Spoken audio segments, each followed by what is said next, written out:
எதுக்கு எடுத்தாலும் நிதி இல்லைங்கிறார். அப்பா எழுதாத பேனா கூட நடுக்கடல வைக்கிறார். இது நியாயமா? பணமே இல்லைங்கிறீங்கள. வேணா உங்க ட்ரஸ்ட்ல நிறைய இருக்குது, ஆயிரக்கணக்கான கோடி திராவிட முன்னேற்ற கழகத்தை ட்ரஸ்ட்ல இருந்து எடுத்துக்கொண்டு செலவு பண்ணுங்களேன். ஏன் மக்களுடைய வரி பணத்தை 86 கோடி கொண்டு போய் எழுதாத பணம் கடல் வைக்கணுமா? சரி, அப்படி ஆசை இருந்தா கூட திரு கருணாநிதியுடைய நினைவிடத்துக்கு முன்னாடி ஒரு 2 கோடியில் பேனா வைக்கி. யாருடைய பணம்? மக்களுடைய வரி பணம். எப்படி எல்லாம் செலவு செய்யறாங்க பாரு. காரு பந்தயம் நாட்டுக்கு அவசியமா?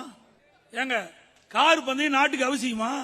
ஏற்கனவே இருங்கார் கோட்டையில் அங்க அற்புதமா கார் பந்தயம் நடத்துவதற்கு அம்மா சிறப்பா ஏற்பாடு செஞ்சாங்க. அதுல போய் நடத்தலாம்ல. இன்னைக்கு சென்னையினுடைய மத்திய பகுதியில் கார் பந்தயம் நடத்துவதற்கு சுமார் 100கணக்கான கோடி மக்களுடைய வரிப்பணத்தை ஊதாரி செலவு செய்யறாங்க இந்த அரசாங்கம். இதெல்லாம் யாரும் கேட்க மாட்டாங்க. ஒரு தைரியம். இப்படி இஷ்டத்துக்கு அரசாங்கத்துடைய பணத்தை, அரசாங்க கஜனாவில் இருக்கிற பணத்தை எப்படி எல்லாம் செலவழிக்கிறாங்க பாருங்க. கார் பந்தயம் தேவையா? நம்ம அந்த அளவுக்கு நம்ம நாடு வளர்ந்திருக்கு தமிழ்நாடு.